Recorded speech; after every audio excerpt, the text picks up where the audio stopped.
That's correct, Chair. We may proceed. Okay, let's start. Yes. Yeah. Thank you. Good morning, colleagues.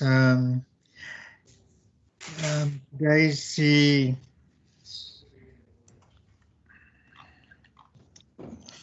sorry, today is the 27th of July, 2019, and this is a committee meeting of the Standing Committee on Local Government in the Provincial Government of the Western Cape. And we will consider the appropriation budget vote 14. My name is Derek America, and this meeting is conducted via MS Teams. The procedural officer is, just a moment, Honourable Smith, I see you've raised your hand. Is that the point of order? Good morning, Chair. Yes, just a correction. Today is 27 July 2020, Chair, and not 2019. Oh, sorry. Thank you. Thank you. My apologies. Thank you. Yeah, as I was saying, is that this meeting is convened to consider the adjustment appropriation for vote 14. Cameron. Our procedural officer is Mr. Johan Kutsi, and he has indicated that the meeting is curated, but I would like the members present just to indicate their presence. I see we have Honourable Seko. Can you just indicate your presence, please? Good morning, Chair and everyone. Yes, Chair, I'm in the meeting. Good morning, Chair. Andrikus van der Westhuizen, member of the committee. Yeah. Honourable Smith. Honourable Smith, are you there? Honourable Smith, Chair, are you I'm here. Good morning. Okay, Good morning. thank you. Good morning. Thank you. Honourable Makamba Boita, are you present?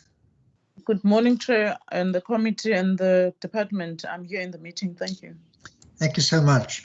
Allow me to invite to welcome the presence of the Minister as well as the HUD and his officials. So the way we're going to conduct the meeting is that I would appreciate it if we whoever is addressing a particular aspect of the meeting in terms of the budget, if that person is speaking, or he or she will could activate his camera, or alternatively deactivate it, of course, and appreciate that all members mute their microphones at the start of the meeting so that we minimize the interference that you have. I would like to apologize for the lack of interpretation at the meeting because of the limitations we have. Therefore, I will call upon members and participants to express themselves in English, and for whatever reason they're unable to do so, please indicate the inability to do so so that we can arrange for appropriate person on the platform to provide us with the necessary translation. Colleagues, this meeting is a public meeting. If there are members of the public present, we'd like to welcome them, but it is also broadcasted on a YouTube platform. So please feel free to interact freely in this meeting as we've done in the past, and we hope that we will clarify all sort of questions that may be posed by the members. Lastly, Honourable Moran, I see your hand. Honourable Moran? Yes, Chair. Morning, Chair, and morning to Minister and everyone present in this meeting. No, Chair, I just want to indicate that I'm also present in this meeting. I've been part of this meeting for almost all its meetings, and I just thought that I should tell you that I'm also part of this meeting and present. I also see the Honorable Nkondlo present in this meeting. Because it seems you've only dealt with permanent members. Thank you, Honorable Moran. I recognize your presence, and I also recognize the presence and are privileged to have both you and Honorable Nkondlo present in our meeting. So feel free to contribute whenever the opportunity is created. Thank you. Colleagues, the way the budget was forwarded to all members and alternate members by the procedural officer, I will allow the minister to make a few opening remarks, and thereafter we will get the HUD to address us on the adjustments only, and then I'll open the meeting for questions for clarity, etc. And then afterwards we will consider whether we support or not support the budget as presented, and that will be the end of it. So without further ado, welcome, Minister. I'm happy that you are present with us. If you wish to make a few opening remarks, you're welcome to do so. I hand over to you, Minister Anton Udall. Thank you, Honourable Chair, and thank you to the honourable members, and thank you for my department, my HOD, and the directors and members of the department that's also present here today. Thank you very much. Honourable Chair, it is my pleasure to present the adjusted estimates for the Department of Local Government for the year 2020. The Western Cape is still under severe pressure with regards to the unprecedented COVID-19 pandemic. The good news is our structures, built over the years and managed carefully, have held up to date and show the difference between building a structure on rock versus building it on sand. On the good news front, we have had good rainfall this year across the largest parts of this province, which sees our dams at high levels, something to be grateful for. Honourable Chairperson and honourable members, this Department of Local Government has been at the coalface of tackling this ongoing disaster and has done some incredible work in managing this disaster over the past 6 months, to date via the Provincial Disaster Management Centre. I want to acknowledge the efforts of the department and its officials for their hard work in this regard. I also want to acknowledge the hard work and selfless efforts of all the disaster responders who have simply responded to the call and have been working non-stop since day one. Honourable Chair, unfortunately, as a province, we have had to make more budget changes as money is needed to further support the ongoing COVID-19 fight. We continue to do whatever is necessary to look after the well-being of the people in this province. This department has been allocated. Chairperson, there's somebody also on the line. Can I just ask members to mute their microphones, please? All guests on the platform. Thank you. Honourable Chairperson, honourable members, this department has also allocated additional funding as it is one of the few frontline departments. The original budget allocated to the department was 313,901,000 rand. This amount has been increased by 32.5 million with this adjusted budget, and the total adjusted budget is 346 million rand. The department has made cuts totaling 17.4 million to help with the burden, meaning the department is spending 49.9 million more than initially estimated. The bulk of the additional funding has gone to humanitarian support in our municipalities. A lot of the support was used by our municipalities to ensure the most vulnerable are housed and fed during the lockdown since March. Honourable Chair, honourable members, incredible efforts have been put in across this province, and I want to highlight but a few. In George Municipality, 137 municipal soup kitchens continue feeding about 20,000 people across the municipal area every day.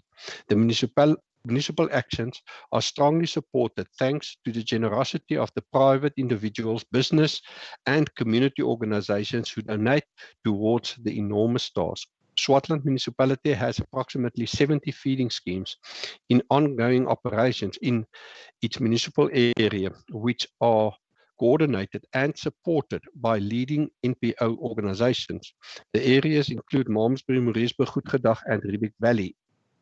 In Stellenbosch, the Stellenbosch Unite Collaborative Aid Action continues to provide social support, including supplying weekly food packages to identified vulnerable families. The municipality has channeled 1.2 million rands toward this food relief program.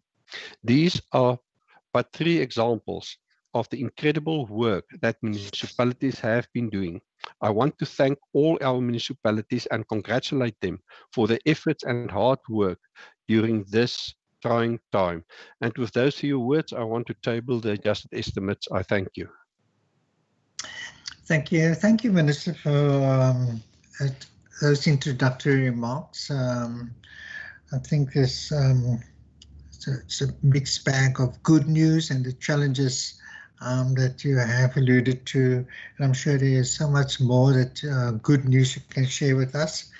But for now, we'll hand over to the HOD, Mr. Paulse, that will speak to the budget. And I don't want us to go into the minute detail as it is, because it was mailed to all the members. It's in the blue book from pages 241 to 257, and all the explanatory notes that accompanied the budget's contained in there. And we're not going to repeat all of it now. We can simply just ask questions in relation to it. Mr. Paulse, thank you for your presence, and I will hand over to you. You can speak to the adjusted budget and whatever you think is appropriate to share with us now before questions are being answered. You're most welcome to do that. Hand over to Mr. Paulse. Good morning, Honourable Chairperson, Honourable Members. Good morning. Good morning to the Minister and the colleagues and to those on this call. So as the Minister indicated, the regional budget was in the region of 313,901,000. That has been adjusted by 32,544,100,000, which the adjusted budget is now 346,445,000. And it's brought about based on the following, Honourable Chairperson and members. So the department has reprioritized funding internally to the tune of 17.423 million. And that was as a result of the impact of COVID-19 and the lockdown on the department. Obviously, certain things could not take place anymore. So based on that, we've reprioritized from Program 1, Program 2, as well as Program 3. And that amount was in the region of 17.423 million.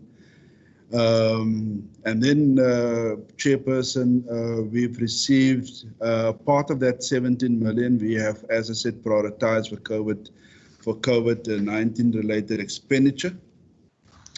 And we've also got additional money from the Provincial Revenue Fund.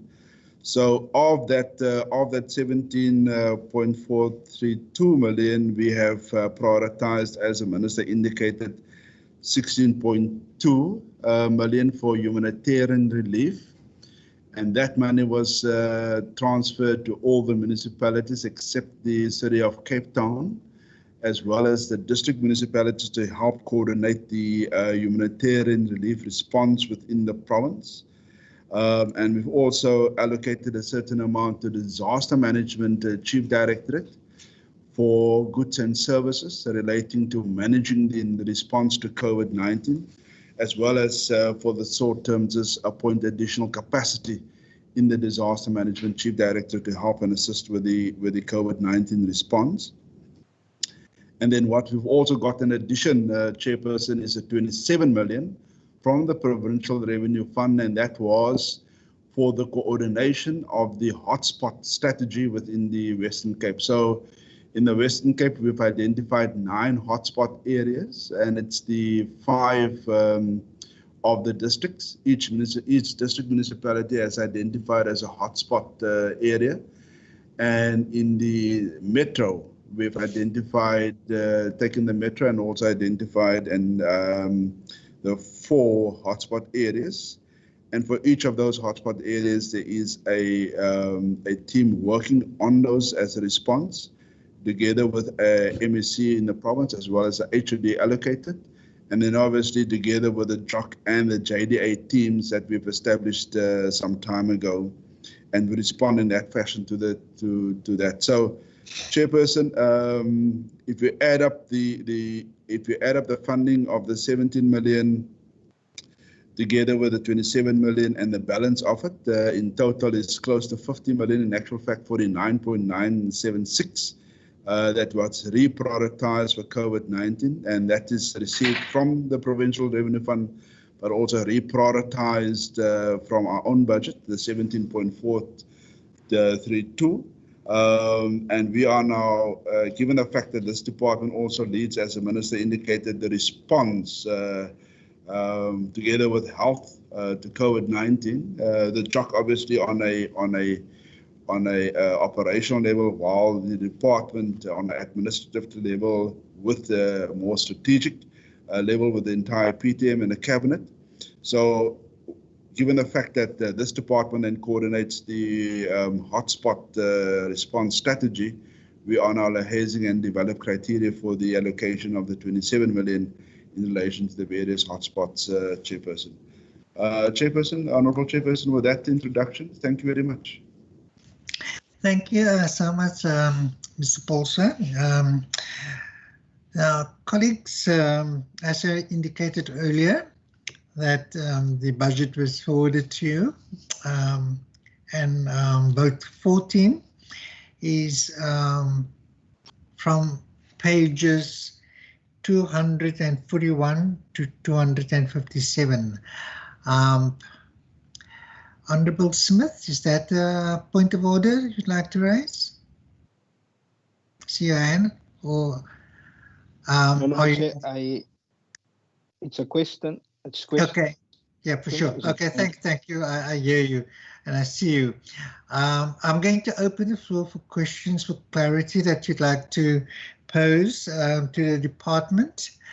I recognize Honourable Smith and Honourable Makamba Boita, and obviously whoever else want to speak thereafter may pose the questions. Honourable van der Westhuizen, I see your hand. In that order, we will provide you an opportunity to pose your questions now, Honourable Smith. Honourable Smith? Honourable Smith, thank you. Can you hear me, Chair? Yes, I can. Thank you. Okay. Thank you so much, Chairperson. No, I just wanted to thank the Minister and the HOD for the introductory remarks. I noticed that the Minister have mentioned that there's a number of soup kitchens in George and in Swartland that is contributing meals to needy people in our communities. And I want to challenge the Minister to just to take a drive with his team and go and visit poorer and smaller municipalities and see what they are doing to also assist needy people in our community. That's the one. And then you have a number of projects in your city of Cape Town that are being run by government, community organizations. And I would really like those NGOs or community structures to be acknowledged by the department in our municipalities without any support of government, by the way. So I do note, and we need to acknowledge them as well. Chair, then I noticed that there's been an increase in the budget of 32 million.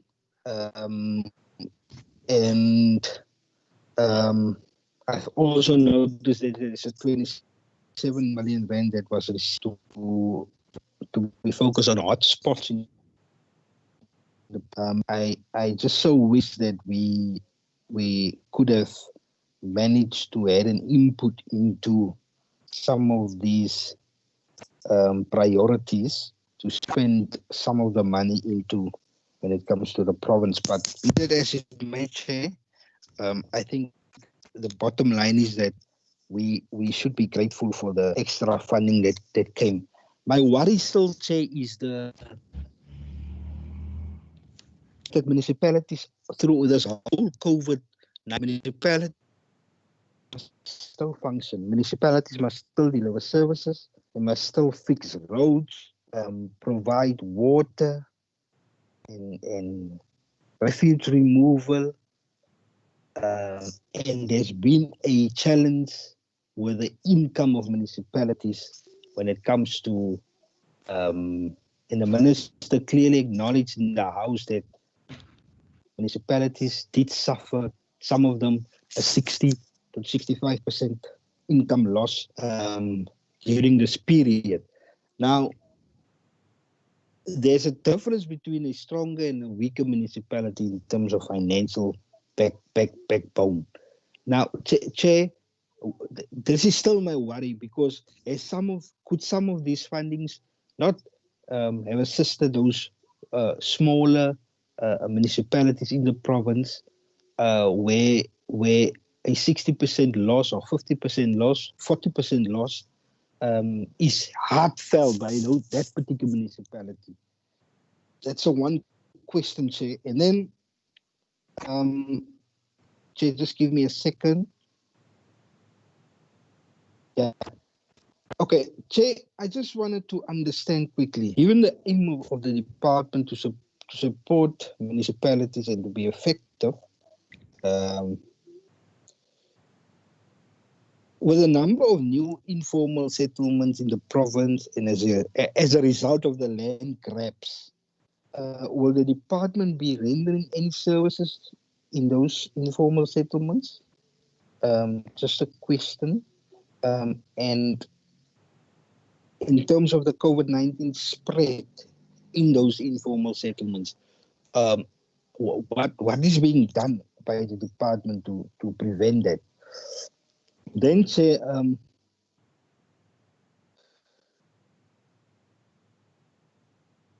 what is the department's view on the demand for municipalities, particularly the city, to produce a master plan for human settlement and land release? I hope the Minister and the HOD got that one. Chair, then,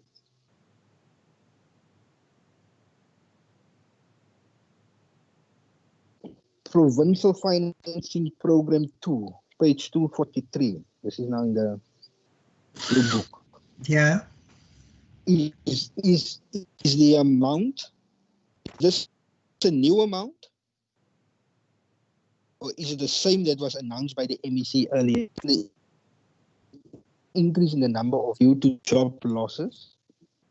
Do you think this amount is enough? Can we get a breakdown by per municipality of this amount? Please, Chair. Chair, I would stop there for now. Thank you. Okay, thank you, Honourable Smith. Quite a number of questions that were raised. I'm going to ask the HED just to respond to your questions quickly, and then I'll move over to Honourable Makamba Boycha. HED? Mr. Polter, are you there? Thank you. Thank you. It's just the delay with the muting and the unmuting, Chairperson. Sure. My apology. So just around the, perhaps I can also assist with the question around the poorer municipalities. I think, Honourable Chairperson and Honourable Member, there is a humanitarian relief and food security work stream that has been established. We meet twice a week, and this department is represented on that. It's chaired by Brent Walters in the Department of Culture Affairs and Sport, as well as Dr. Robert McDonald, and we convene with the district municipalities, with the City of Cape Town, on twice a week to see where are the pressures and how can we assist as a collective, as a province, with the humanitarian relief initiatives within the province. So it's also the City of Cape Town is represented, but also SASSA is represented, and the Minister of Social Development is also on a number of times on the call. So, Chairperson, the money that we have transferred to the municipalities, we actually created latitude in terms of the application of that money. Certain municipalities did use it for, amongst other things, food vouchers, others for soup kitchens, and others for food parcels. We were not necessarily descriptive in the application of it, because different municipalities have different capacities to deal with it. So, for instance, Chairperson, I acknowledge what the Honourable Member has said, and we have worked together with the EDP, Professor Andrew Burain, particularly in the City of Cape Town, and made use of NGOs, non-governmental organizations, to help with the response of food relief within the City of Cape Town. It has also happened in a number of municipalities where the municipalities have actually approached NGOs in those municipalities to provide and assist with the humanitarian relief and so on. And I know the City of Cape Town has also provided funding from their own budget for the humanitarian relief. So perhaps an omission, Chairperson, from our side, but we do acknowledge the NGOs. They are part of our approach and endeavors to create humanitarian relief for citizens. And I think we must also acknowledge the faith-based organizations that were with us in terms and are still with us to help and assist us in this regard. So, Chairperson, we do acknowledge and recognize all the faith-based organizations, the NGOs, and the civic-based organizations that are assisting municipalities with the necessary food relief initiatives. Just on the 27 million, I hear what the Honourable Member has said, Chairperson. The 27 million, and I'm going to latch it just on the work that we are doing in the informal settlements. So the 27 million we've negotiated with, the Minister has negotiated with the Minister of Finance to release this money for the department, particularly for the coordination of the hotspots. And Chairperson, the 27 million is for interventions that actually contribute in breaking the transmission, the community transmission of COVID-19 in the province. So it's fundamentally focused just on those interventions, Chairperson. So in the hotspot areas, which includes the informal settlements, there is on the part of the Department of Human Settlements, they are doing de-densification. In other words, as example, in the Noon, Chairperson, they've actually identified additional land where they can actually move some of the citizens to de-densify the informal settlements. We have also provided water tanks and improved the provision of water and particularly sanitation in this informal settlements together with the Department of Human Settlements. And the Department of Transport and Public Works has done extensive work, particularly in the informal settlements chairperson, where we have the transport interchanges, like the taxi ranks and so on, to try to decontaminate the taxi ranks, and also to just ensure that there's civil compliance. The biggest thing, particularly in the informal settlements, was around when people go to malls and shops, and to create awareness, particularly from the Department of Economic Development, on businesses in informal settlements, to actually help with the social distancing, the civil obedience around wearing of the mask if you do enter, and decontamination and hygiene and so on. So there's extensive work that has been just on the focus of informal settlements chairperson. And the cabinet gets weekly reports from the hotspot leads, HOD leads, on the work that they are doing in those informal settlements, but also in the entire hotspot areas, chairperson. Just on the essential services, as part of our work, chairperson, we do monitor the provision of essential services of all the municipalities on a weekly basis. We must detect if there is a problem. We must do that timelessly, so that we can show what kind of support and assistance we give to those municipalities. So we also report this to Cabinet on a weekly basis to say what the state is of essential services, whether that is water, electricity, sanitation, and those kind of services. We have seen, chairperson, that there has been a number of frontline staff members in municipalities tested positive for COVID-19. And we track and we monitor. We are in daily conversations with some of those municipalities and raise awareness that if there's a need, they must just let us know on the provision of frontline services. Some municipalities, when the offices are or the areas are contaminated, they decontaminate, and the staff is back normally within a day or two around that. So we are monitoring that, chairperson. Just on the income. So the work that we are doing there as a province, together with the Department of Economic Development. So chairperson, in May, the municipalities and the mayors have raised concern, exactly the point that the honourable member has raised around the loss of revenue and income in municipalities. There was in a decision in a PTM, chairperson, that this department coordinates an approach, a response to this loss of revenue. And this department coordinated together with about 5 or 6 MMs and about 5 or 6 CFOs in the province. So what we've done is we've made representation to via the Premier and the Minister up north, because firstly what the municipalities have asked, just open up the economy, let the businesses continue, so that we can just sort of organically restore the finances and the cash flow of municipalities and so on. Because many were of the view, if we can just open the economy, it will help just organically restore the finances of municipalities. And as I said, we've made representation around that. And then sort of an immediate, sort of also immediate was that they've asked us to go speak to Eskom to see whether they can actually give us a reduction or a discount in terms of what we owe, and go speak to certain service providers like the water boards and also the AG to say, can you reduce the funding? We are in a difficult period now.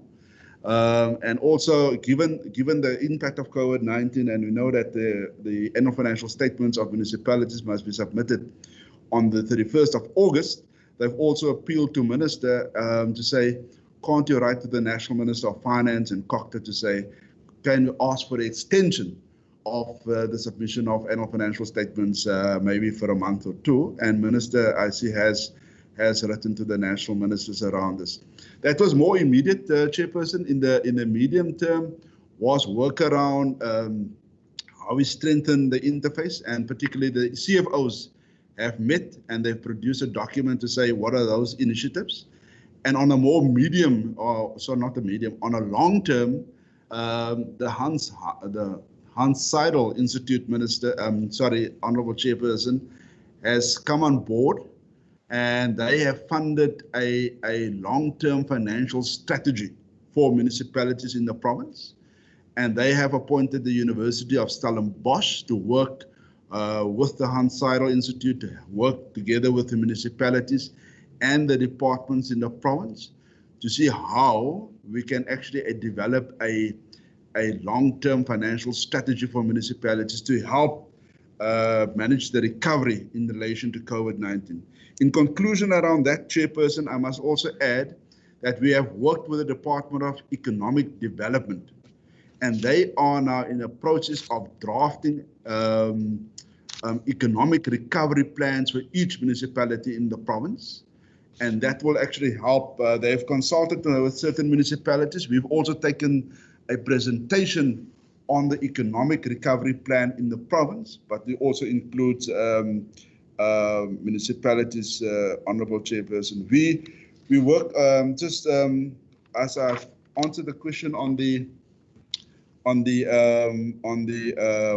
informal settlements, Chairperson, and this is a question around the master plan. We are in liaison with the new appointed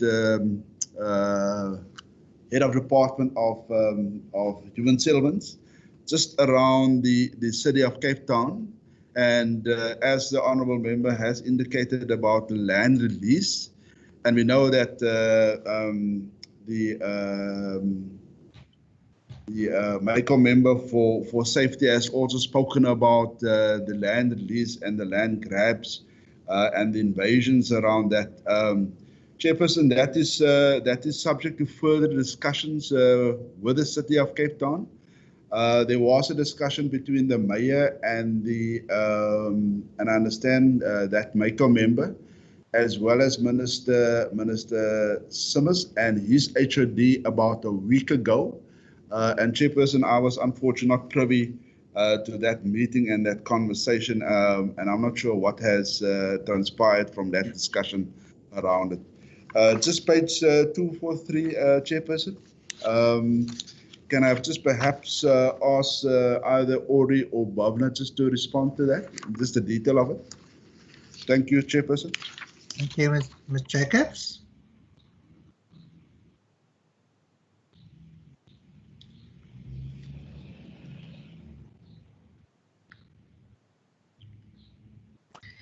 Hello, Ms. Jacobs.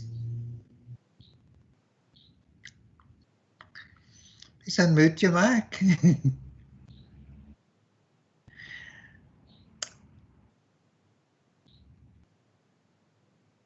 Okay, right. Ms. Jacobs, are you going to respond to page 243?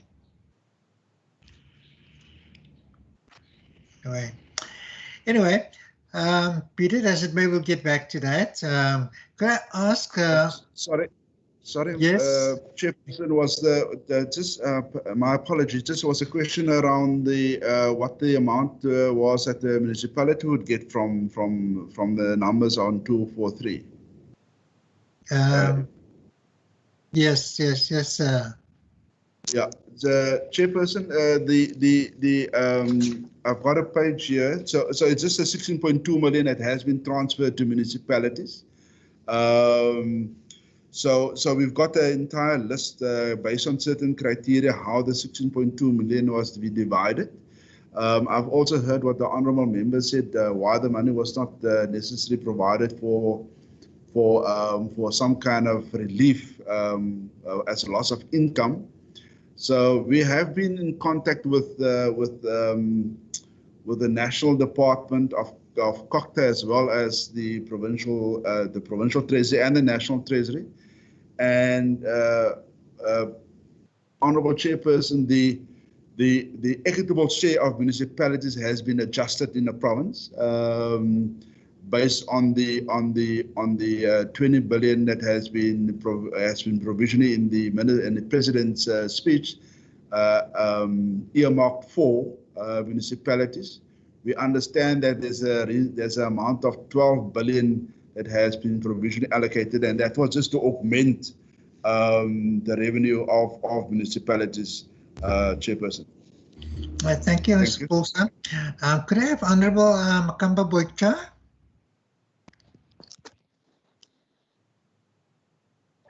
Honorable Makamba Boycha, I recognize you. Okay, thank you, Chair, and thanks to the presenters on this particular matter. I've got a few questions. The first question is on table 14.1 of page 242, where it shows a transfer of transfers and subsidies to non-profit institutions that remained unchanged at 380,000. I just want to know what are these institutions and whether they do not play any important part in the fight on the fight against COVID-19, and if they do, why is it that their funding has not been increased, if that's the case? And number two, on page 244 under provincial financing, the 16.2 million is set aside to support municipalities with humanitarian relief initiative. The question is whether this money will also incorporate humanitarian relief, such as food parcels distributed through the municipalities. And if that's the case, does the Provincial Department on Local Government oversee such distribution, or it will just be left in the hands of municipalities and councillors to deal with the matter? And number three, the question is on table 14.4.2 on page 247 on point number 5. Why was the fund on the service delivery integration adjustment from 12.1 million to 11.2 million? Will this not affect service delivery to communities adversely? And doesn't that particular aspect needs more funding? The last question that I have is on table 14.4.4 on page 249. I just want to know what is the traditional institutional administration where it currently reflects as unchanged with an appropriation of 1 million. I think it's 1 million, I'm not sure of the figure. And the compensation to ask employees as 1,000 rand. So I just want clarity on that. Thank you, Chair. Thank you, Honorable Makamba Boycha. Could I have Honorable van der Westhuizen? I recognize you. Honorable van der Westhuizen. Thank you, Chair. Thank you. Chair, thank you very much for the opportunity, and I also want to thank my colleagues for their questions and remarks. Just two statements before my question. I think it's in time of crisis when you will reap the benefits of strong structures and financial discipline, and I therefore believe that, well, I predict that future audits will indicate the difference between the Western Cape and the rest of South Africa, and I expect that the Western Cape will emerge as the one province where we will be outperforming other provinces regarding value for money for PPE and related expenditure, as well as curbing the increased tendency to abuse the COVID-19 budget and regulations to steal public money. And it's just unconscionable to think that people have seen this crisis as an opportunity for personal benefit. It's absolutely shocking. Now, also, I want to compliment the department on its swift actions and for putting that 16 million quickly in the hands of the local governments, because I think they are closest to where humanitarian relief is needed, etc. Now, my question is just, how will you expect of the municipalities to report back to you on the spending of this additional support that you have given to them? And then secondly, Chair, I think many of our municipalities were hit at a very crucial time of their financial year when they perhaps struggled to have meetings to adopt their final budgets for the 2020-2021 financial year, etc. Have you also been able to provide support to municipalities to be able to comply with the regulations in that regard, be it in terms of money or in terms of support via advice and other means. Thank you, Chair. Thank you, Honourable van der Westhuizen. Honourable Maseko? I recognize you, Honourable Maseko. You there? Yes, I'm here. Thank you very much, Chair. I Thank think Member van der Westhuizen has covered my questions. Just too few remaining ones. It will be, I just want to find out with this readjustment of the budget, to what an extent is that going to affect the APP for the department? And two, the sustainability of the humanitarian relief initiatives. How is the department planning to move forward? I mean, as they sit in the JOC and the JAD, because it seems the hotspot is a moving target and we don't have a surety of until when is this going to go on. What are the plans in the sustaining to make sure that the humanitarian reliefs are continuing, more especially as we see that in the rural areas, as we go in our constituencies, we see the dire need in different communities. Is there any plans or is there anything that we are going to see on the being changed in our APPs? Thank you, Chair. Thank you. Can I have, thank you, Honourable Maseko. Honourable Nkondlu, you have a question? Honourable Nkondlu. Thank you, Chairperson. Thank you, Chairperson. I think it was just a delay from. Okay, let me quickly. I've got two questions, Chair. On the 27 million that the HOD referred to, or for the hotspots, is there any outline or some kind of a detailed account of what exactly is this money buying, and how is it allocated per hotspot, and how would it be used, given the fact that I'm not sure, maybe you can answer, will the money be then given to the actual municipalities to be spending the money, and the department will just monitor? If you can explain that.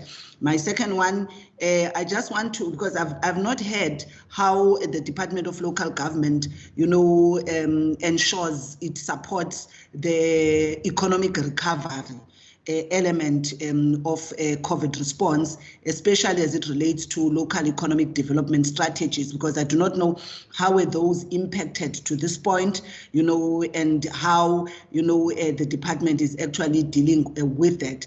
And in that instance, Chair, I've got a specific question on informal traders that I know City of Cape Town is one example. I'm not sure, maybe also in other regions. City of Cape Town is one region where you had a serious problem from level 5, to level 4 in the main, where, the bylaws of the municipalities to enable, the permitting of these informal traders was a bit of a challenge, with many, such as in Khayelitsha, declared as no free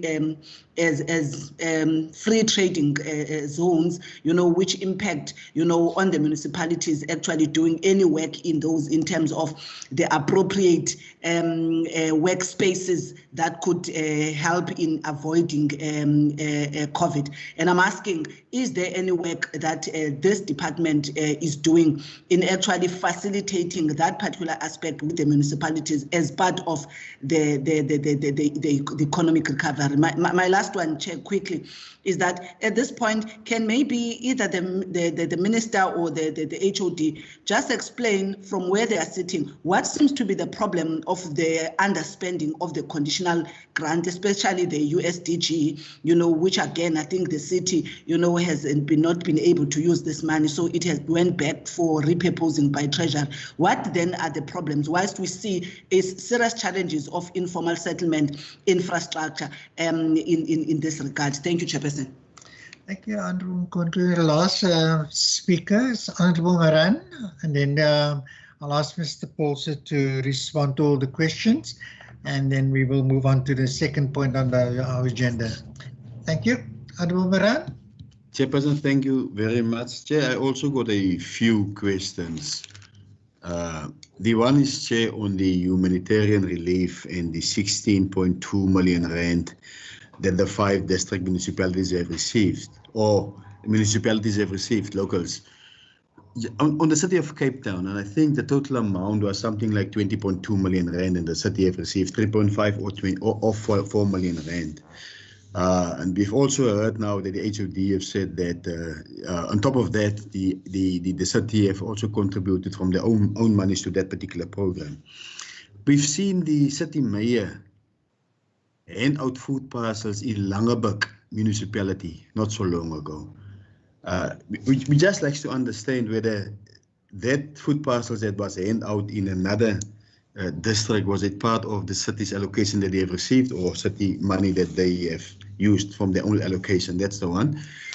And I think Conlo have covered me in terms of the 27 million rand that the department have made available for district hotspots. The district hotspots remain. So we would like to understand the plan forward. What this department will do to make sure that they deal with the hotspots. So after the 27 million rand, I mean, last night, for instance, we have registered 11,000 cases across the country, and lots of them are in the Western Cape in the districts. What will we do beyond the 27 million rand to make sure that we curb those hotspots? Also, Chair, support to municipalities, and we've seen now, and we've also seen in the AG's report, there's 8 municipalities that will ran into difficulties. It's 8. 4 of them have received clean audits, and the response was it's because of COVID. You can see, you can trace back, it started from March, where municipalities have suffered loss of incomes. So we just would like to understand the type of support those communities will receive in this difficult period, Chair, those 8 specifically. Then, Chair, the last one, we hear now that municipalities suffer loss of incomes, and they can't deal with all the stuff that they are supposed to deal with. But we also see that for families in different areas are suffering loss of incomes, and more of these families falls into the indigent category. But you will find, Chair, some of those who did not fall, they might fall now, Chair, but it's after the applications have basically closed, that they are not able to pay their bills. And what municipalities do, for instance, is to block electricity. And in some cases, they block electricity like in 100%, where people, if they go and buy electricity of 20 rand, the 20 rand will go to its bill or its account that is in arrears. Now we are saying, for instance, you must drink hot stuff, Chair, tea, hot water with lemon and all those type of stuff. How will a person who don't have electricity or who can't buy electricity switch on the kettle or put a pot on the stove to boil hot water to swallow, Chair, to make sure that they don't get sick, COVID-19? How will a person whose electricity is blocked 100%, Chair, deal with this particular virus? How do we as a local government department engage with municipalities in terms of that particular problems that communities are currently facing with? Because there's a lot. We hear people on a daily basis saying my electricity is blocked. I've bought 100 rand of electricity, but I've received nothing. And when they do an inquiry, the municipality will tell that person, no, but your account is in arrears, and therefore the 100 rand have gone there. And in some of these cases, just it happened because of COVID-19. It was fine before that, but the person could not go to work. I just want to understand that. Thanks very much. Thank you, Honorable Moran. Mr. Polter, you have 5 minutes to respond to all the questions. It's over to you, sir. Chairperson, thank you very much. I'm going to try my best, and I'm going to ask my colleagues that's also on this call just to assist with some of it. Sure. I am going to attempt to answer all the questions, and there might be, Chairperson, for 1 or 2 of the questions that I don't have an immediate response, but if you allow, we can actually get the response. Minister, I'm sorry, Honourable Chairperson. Just the introduction with the now. Okay, let me see with the first questions. around the initiatives are 14.1, the 380,000. I'm going to ask the CFO to respond to that, and also the 247 on service delivery integration. So the 16.2 million, Chairperson, Honourable Chairperson, was distributed amongst the municipalities and the districts on a predetermined criteria. We have given each district municipality 100,000 to help us with the monitoring and to oversee in their districts the locals in how they actually distribute and apply the money that has been given to the locals. So the districts have assisted us with the data collection. How many households have benefited from this money, how the money was applied, and so on. So we are getting that detail from the districts. The districts personally did not use that money to distribute food parcels or to make use of humanitarian relief. And so there is, Chairperson, what we've also developed is in-house in the department, we have developed an app on the cell phone. So whether it's an NGO or whether it's a member of the municipality, as and how they distribute the food parcels, they could actually upload it via their phone immediately, and it will actually be uploaded on a database here with the Department of Local Government. So the province, the data office of the province has used that, Chairperson, in just tracking our response to humanitarian relief in the province by this department in terms of 16.2, but also by other NGOs and as well as social development.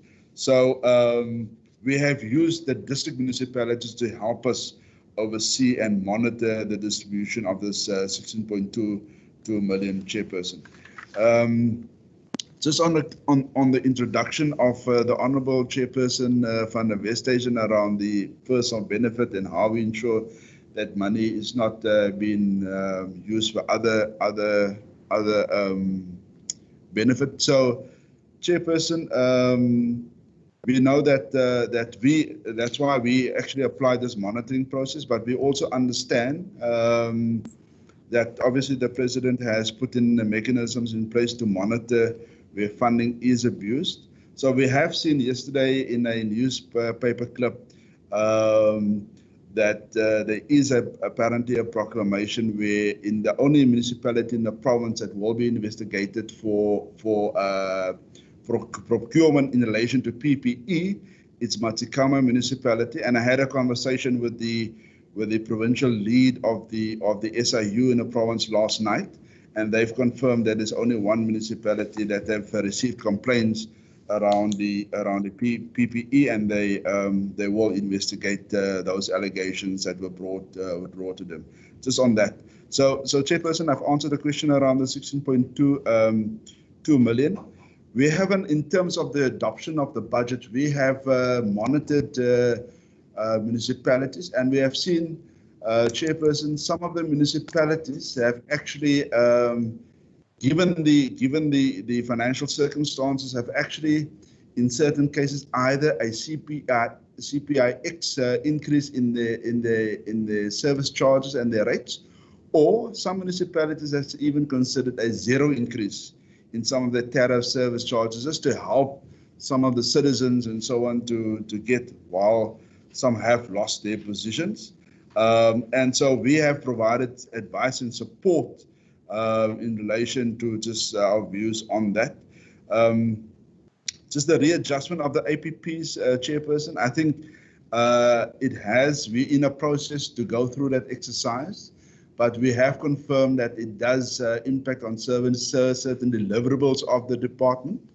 We must report back to the Department of the Premier on this, but we have already seen that we had to terminate one or two of the APP deliverables, where others we had to reduce the number of our initiatives in relation to support in municipalities. But at the next stage, Chairperson, we can provide a detailed breakdown as how it impacted on the APP deliverables. The sustainability, Honourable Chairperson, the question of Honourable Maseko is that there is a humanitarian group cluster, and as I say, we meet twice a week, and we are now seeing the reports that we are getting is that the humanitarian leave can become a serious problem within communities. Although we initially gave the 16.2 million, and there are now discussions amongst ourselves, but also external stakeholders as to how we can help the communities to sustain the humanitarian relief to citizens. We've also approached the Agri-Western Cape chairperson, and they've provided 85 tons of fruit and vegetables to citizens and so on. And some of these would have been for the export market, but given the discussions with Agri-Western Cape, they reprioritize. So there's current discussions underway, Chairperson, that's just around the future sustainability of this humanitarian relief within the province. The 27 million, just on the question of Honourable Member Nkundlo, it's we have the 27 million, so we are now in discussions with the HOD leads in the various hotspots. It is an earmarked funding. It can't be used for any other purpose. It can only be used as a response to COVID-19. At this stage, we have not identified that we will transfer this money to municipalities. But obviously, in spending the money in the various hotspots, we will consult municipalities. At this stage, our idea is that it will be spent by the department, but for the benefit of the various hotspots in the municipalities, Chairperson.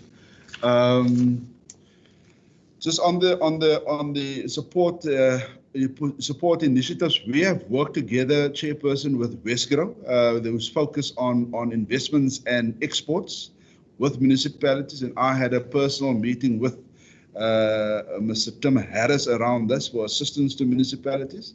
And I'm also working very closely with the head of department, Solly Fourie, of economic development. And this is a topic of discussion when we, myself and the minister, meet with the mayors and the MMs around the economic recovery plan. And we have assisted the municipalities and particularly the department in just facilitating that process of the economic recovery in municipalities. Informal traders, Chairperson, we've done work around this. What we've done is when there was problems around providing certain permits to informal traders, this department actually developed a permit based on a document that we received to one of the municipalities, and we have actually distributed that to all the municipalities and encouraged the municipalities to expedite the permitting of informal traders. There is though a concern that we get back from our hotspots reporting is around the civil obedience, the social distancing, the wearing of the mask and so on. And just on the wearing of the mask, Chairperson, we are now taking a cabinet submission tomorrow where we're going to actually make a representation to cabinet to possibly assist the hotspot areas in making masks freely available to certain areas based on certain criteria around. Because what we want to do is we want to actually break the transmission, the chain of transmission of COVID-19.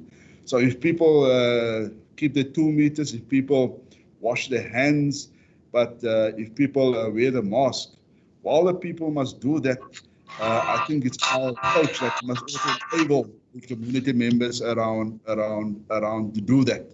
And that's why our view is that we must actually consider whether we, to the extent possible, give free masks. It's also based on the work that the Health Foundation has done within the province, Chairperson. The informal settlements, the question around the USDG, Chairperson, I don't have that response at the moment. I can definitely speak to the city and to my counterpart in human settlements in relating what are some of the key challenges around it. The honourable member Marin has asked around the 16.2. Chairperson, the city of Cape Town has not received any amount of the 16.2. all the districts and all the locals have received from the 16.2 million, and there's a breakdown. Based on discussions that we had with the city manager and with Craig Kesson in the city, it was felt that the city was adequately resourced, and they have made certain amounts available for humanitarian relief in the city of Cape Town. And on that basis, we have just proceeded to give the balance of the municipalities. Chairperson, I can't answer the question around why I understand it's the mayor of the city of Cape Town has actually provided Langeberg municipality with some humanitarian relief. Given the fact that we haven't given money to the city of Cape Town, it was not of the money of the 16.2 that we have given, Chairperson. Just the district hotspots. There's lots of things happening in the hotspots, Chairperson. But this 27 million, as I indicated, we want to break the transmission. And if we can use part of that funding to provide free masks to people in that hotspot areas, just to paint the stripe and to put the stripe on by shopping malls or by government buildings to say stay 1.5 meters to 2 meters away, and to provide sanitizer free to people, we will consider to do that, Chairperson. The fundamental thing, we're going into a third phase of communication to the entire hotspot areas, and we're also going to focus on how do we change the messaging around the hotspots in terms of civil obedience. We find still in our report backs that people do not comply with wearing of the mask, with sanitizer, with just social distancing. But I think it's also the intention of us as a collective to enable that by providing free sanitizer and free masks, as I said, Chairperson. Just on the support of the 8 municipalities, just wrap up, as part of... Sorry, Chairperson. Wrap up, Mr. Paulson. But they will, based on a plan, Chairperson, that between ourselves and the Provincial Treasury, there will be a particular approach to those 8 municipalities. Just on the electricity loss, we now heard that certain municipalities, given how long you've got outstanding service charges, that municipalities actually take a certain amount off if you can buy prepaid electricity. We are currently investigating that, Chairperson, to see whether that is within the law and whether municipalities can actually allow it, because we can't allow people to be without electricity while they buy electricity. And we most probably, given the discussions that we started Thursday and Friday around this block of electricity, will have a formal response from the Western Cape government on this to municipalities, Chairperson. I'm not sure whether my CFO wishes to add, Chairperson. Okay, thank you. I think there's on page 249 is the question raised by Honorable Mkambaboike as far as that 1,000 Rand is concerned. If you could simply just speak to that, please. But I see there are 2 hands. Before you respond to that, Mr. Paulson, I see there are 2 hands. Colleagues, we're running out of time. We cannot have end this discussion on matters that were dealt with previously.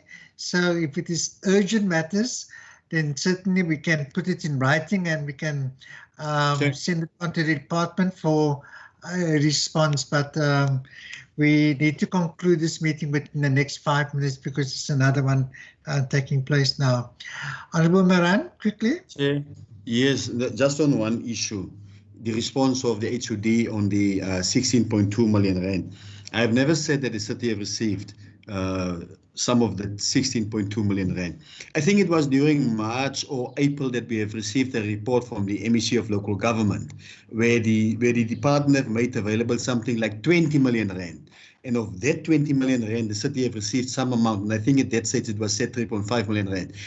I do have that report. It's just strange now to see that the HOD is saying that the city have not received any cent, have not received a cent from the Department of Local Government. Thanks. Noted, Honorable Moran. Mr. Paulson, I don't know if you want anything you want to add or your CFO would like to clarify You have 2 minutes in which to do that. Thank you. Okay, Chairperson, my apology. I was on the impression that the honourable member was referring to the 16 million, 16.2. But I will look into the 20 million and the 3.5 million. I don't have that detail with me now.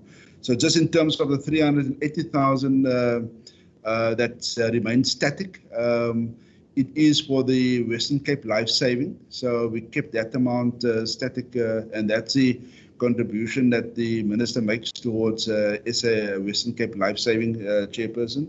And just the 1,000 rand that is with additional fares, that has been there for a couple of years now. And obviously we're waiting for the president to assent to the Koi and the Son legislation. And obviously subsequent to that, chairperson, we in the process of identifying what the impact of that legislation is on the province and on the department.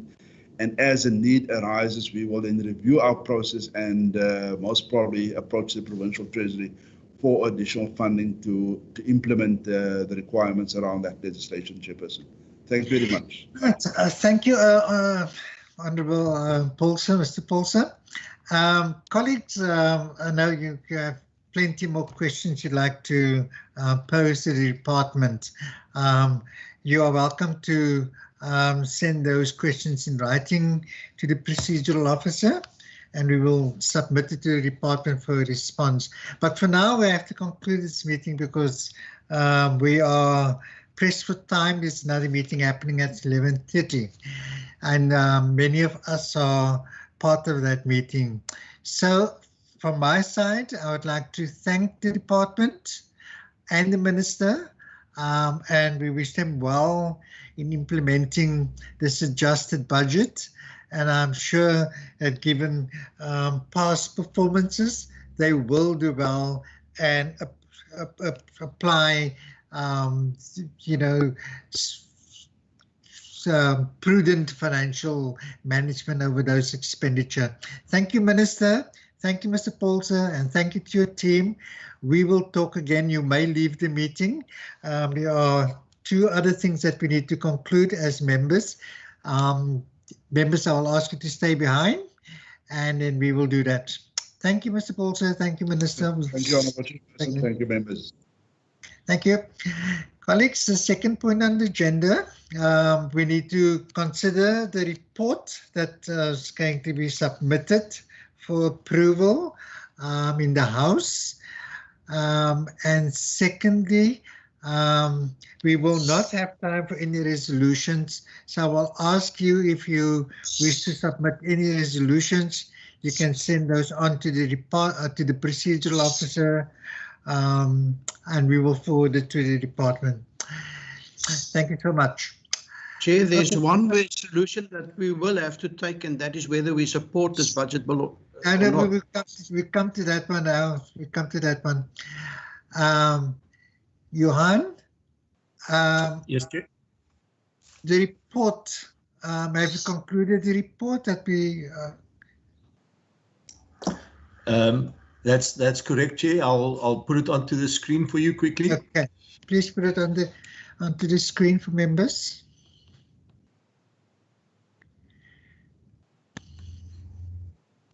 Colleagues, so you have the report, and the report states the following. The Standing Committee on Local Government, having deliberated on the subject of vote 14 in the schedule to the Western Cape Adjustment Appropriation COVID budget, referred to committee in accordance with the Standing Rule 188, that we support or not support the adjusted budget.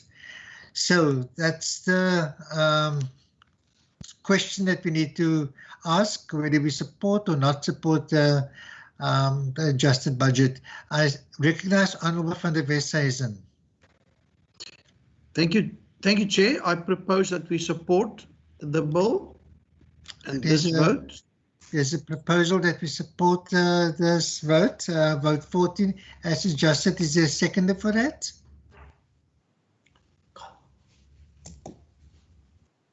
Chairperson, I propose that we second. There's a seconder for the Honourable van der Westhuizen's proposal. Any other Honourable Smith? I recognize you. Honourable Smith? Chairperson, yes, thank you. No, I just would like us to have the preview of Standing Rule 90 as a minority not to support this vote, and let it so be reported in the minutes. Thank you. Thank you. Thank you, Honourable Smith. Honourable Moran, yes. No, Chair, not to be captured in the minutes, to be captured in the report. Our minority view in terms of section 19, for that minority view to be captured within the report. Fine. John, we will do that. Thank you, Honourable Moran. Thank you, Honourable Smith. So, colleagues, there we have it. Any other dissenting view? Thank you. So, colleagues, that brings us to the end of the meeting. Thank you for your participation, and thank you to the support staff who remain on the platform to provide technical support. We will talk again. The meeting is adjourned. Right, John, in accordance with Standing Rule 90, the African National Congress expressed its minority view that it does not support the votes. Right, thank you. Here we have it. Honourable Nkondlo, I recognize you. No, Chair, I have not raised my hand. I'm sorry, I didn't lower it. My apologies. Okay, thank you, colleagues. Have a wonderful day, and the meeting is adjourned. Thank you, Anne. Thank you, Chair. Thank you, Chair. Thank you, Anne.